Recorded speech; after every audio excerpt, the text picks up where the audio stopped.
My name is Jeremy Johnson. I am the CFO of Dayforce. So what do you exactly do as a CFO on a day to day? Yeah, so the CFO has a lot of different responsibilities inside of the company, but ultimately it's managing the finance team.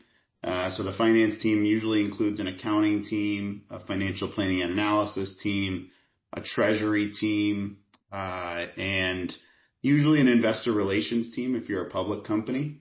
There's a couple other groups inside of there, but that's really the groups that typically you'll own and manage. So for me, that team is, I don't know, about 300 people big. And so that's one piece of the job. The second piece of the job is being a member of the executive team. Usually I report to the CEO, and we sit with the other executives of the company. So the chief revenue officer, the chief customer officer, our chief people officer, our legal counsel. And we're a member of the executive team. So we're kind of charged with leading the entire company and making sure we all stay on the same page. And then the last piece I'd probably say is, I have a lot of board of directors responsibilities. So the question that a lot of people ask is, well, where does the CEO report to? He reports up to the board of directors. And they are the people that are really responsible for making sure that the strategy of the company is on the right track. And so I have to report out to the board of directors on a quarterly basis and maintain a nice relationship with them. It must be a pretty busy job. So what do you do for fun when you do happen to get the chance? I have two kids. My children are 11 and 13 years old, so I spend a lot of time with them and with my wife. We also have a dog. He's probably an 80-pound Bernedoodle. He's a big black dog, and we like to go for walks with him in the woods. So my kids play sports. They play soccer. They like to ski quite a bit. And so they're pretty active, and I spend a lot of time chasing them around and spending as much time as I can with them before they go away to college and do all the things that they're going to do in their life. How about when you were a kid? What did you want to be when you grew up? Unless you wanted to be a chief financial officer.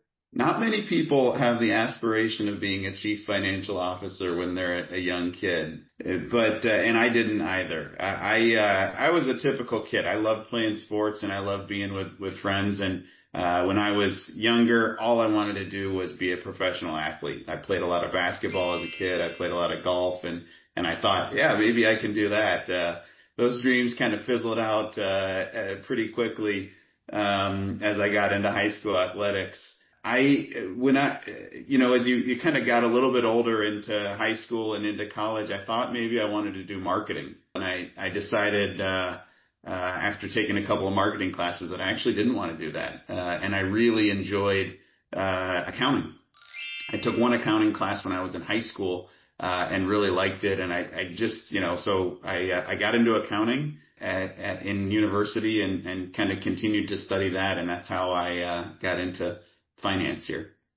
What do you think was the biggest turning point that led you into becoming a CFO?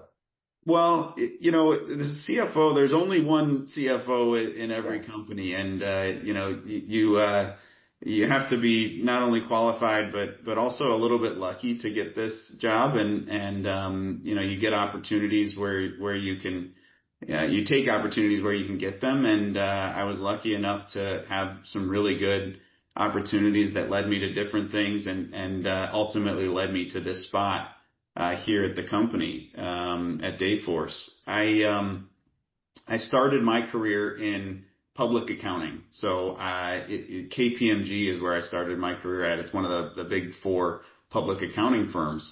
And in that, I was auditing companies. And in that job, you really get a chance to learn from CFOs and controllers and accountants at the companies you're auditing, and you get to interact with them and actually talk quite a bit about their business and what drives their business. And that's where I got my first exposure to kind of that CFO level person when I was really young in my career. And I thought, hey, this is a great path that I'd love to see if I can head down. and never really envisioned that I would get there. But thought, hey, if I can always set my sights towards that, it's a good goal to have. And again, I was just kind of lucky enough and twists and turns in your careers to get an opportunity to be a CFO here. I mean, if you were a teenager in 2025, what steps would you do to achieve that goal? Not maybe a goal of becoming a CFO, but to enter such a successful role. Yeah, it's such a good question. I think there's so much fundamentals that can be learned about how to run a business and how to operate a business that, there's people that have these, great inherent abilities about just business knowledge, but that fundamental of accounting and how the, debits and credits work in a business and how you generate revenue and how you account for revenue and what about the cost side of things. And if you can learn some fundamentals of, I'd say accounting and finance, it's going to take you a long way in your career. So don't everyone thinks that, oh, you can be a CFO, at a young age, or you can, kind of excel in your career really quickly, by just being really smart. But I think don't forget about the fundamentals is the advice I would give. It really took me a long way. I still go back to writing T accounts, which is just understanding how the debits and credits work in a business. Where's the revenue going to come from and where are the costs going to go in the business and what about the balance sheet? And so making sure I understand how everything kind of works behind the scenes really helps me take things up a level as I think strategically about a business. And I think that's good advice to give anyone is just really understand the fundamentals. That is some good advice. And when you were working at Dayforce and then you left and you came back to Dayforce. What did you bring back to Dayforce? What happened there? Yeah. So I mentioned I started my career in public accounting and then I moved into companies. I went to Dayforce in 2012 and was here for about almost 10 years.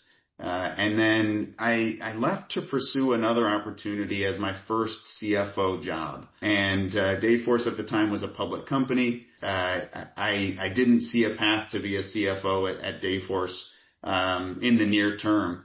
And I got a call from a couple of recruiters and ended up taking an interview with a company called Smart Recruiters, another HR tech software company similar to Dayforce, just in a slightly different subsector of the HR tech space. And I thought, I'm ready to be a CFO. I want the challenge and I wanted to go after it. So I took the job. And it was such a good experience. It was a smaller company. Dayforce has about 9,000 employees and almost $2 billion in revenue. This company had under $100 million in revenue and maybe 400 or 500 employees.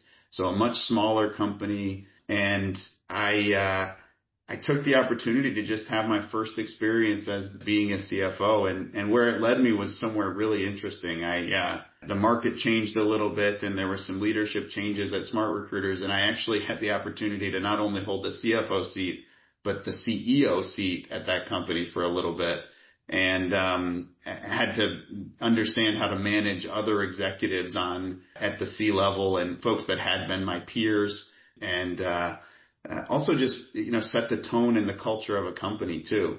So it was such a good experience, and I was really happy to give back control to the new CEO that they brought in, because that's a very tough job. And I think ultimately what I learned is there's a lot of different ways to do things. And after spending 10 years at Dayforce and then going somewhere else, you kind of learn a little bit of the best of other things and other companies, the best ways other companies do things. And I took some of that back to Dayforce and ended up, implementing a couple of different things that I learned from Smart Recruiters as well. Would you ever see yourself become a CEO again? Was it an enjoyable experience? It was a great learning experience. I don't have aspirations to be a CEO. I didn't actually have aspirations to be the CEO before I got the interim job, and I still don't afterwards. But I'm very comfortable in this CFO seat in the finance organization. It took me out of my comfort zone a little bit, and that's a good thing to do in your career sometimes. So I really enjoyed it, and I learned so much, not only from the experience, but also just from asking other executives how they've done things and learning from other executives, and then putting those experiences to use in the company. So it was a great experience for me. Um, Moving on to a little bit more on like AI, how has it changed the way you research as a CFO? AI is changing everything that we do in our company on a daily basis. It's probably one of the most dramatic shifts that I've ever seen in my career. And I'd probably say that we don't exactly know all the different ways right now that my company and specifically I'll talk about my finance department can use AI, but we're exploring new things every day. And a couple of the things that I've done with our team with AI to try and challenge us to think about things differently. The first thing I've done is kind of set the expectation that we want to be using AI throughout our work every day. I have the expectation of our team that we probably can keep the team, the size of our finance team, the same size as we continue to grow our business over the next few years. And that's the challenge that I've set out for my team. The interesting thing about AI is that in order to really use it, you need to have your kind of ducks in a row a little bit, your data in order, and you really need to understand your process flow pretty clean. And what I think we've realized most up front is that there are some areas where we don't have the cleanest data sets that we need to clean up before we start utilizing things. We don't have the cleanest processes that we actually need to clean up. And so right now we're spending a lot of time trying to get things in order so that we can take an approach of using some AI to make ourselves more efficient. But ultimately, from a finance side of things, we can eliminate a lot, and we have eliminated a lot of manual tasks that we've been doing. We've been able to turn tasks that have, taken us hours into minutes. And I think there's a lot more to come personally. What are some things that AI hasn't been able to do in your field yet that you'd like to see soon? I think just like the full automation of different workflows, we haven't seen that yet. And it could be that we're just not as advanced yet and we're still in the early stages of things. But the true full automation of, if I was to say cash applications is a good example. So we invoice our customers and then they send us a check or they send us money through the bank somehow. We need to then go apply that money to the invoice that we sent them to make sure that we kind of close out that amount on the books. It's cash applications. It's the standard process that every business runs. There's software that does this and helps you with this. And eventually there should be a process that can be run that this is a simple enough process where you could say, just have an AI do this for me, right? And run this entire process as opposed to having people kind of interacting with the software and actually applying the cash.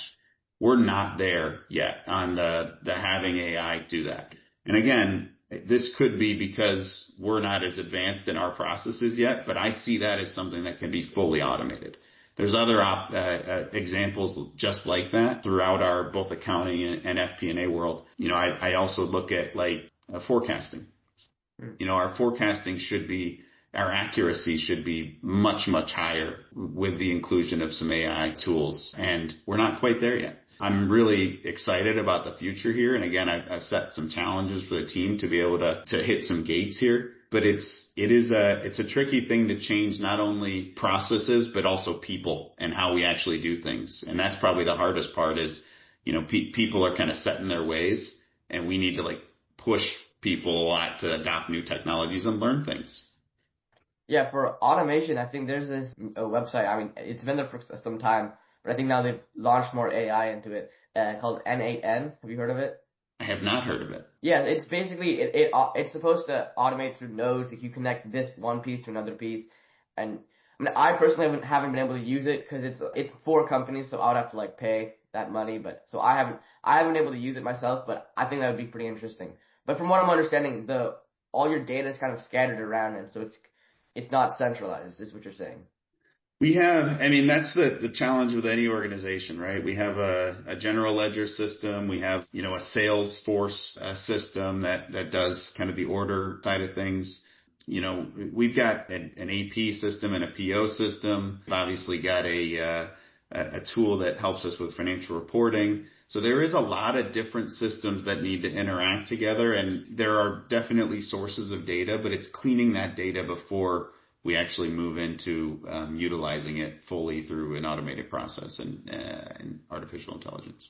Well, thank you so much for this opportunity.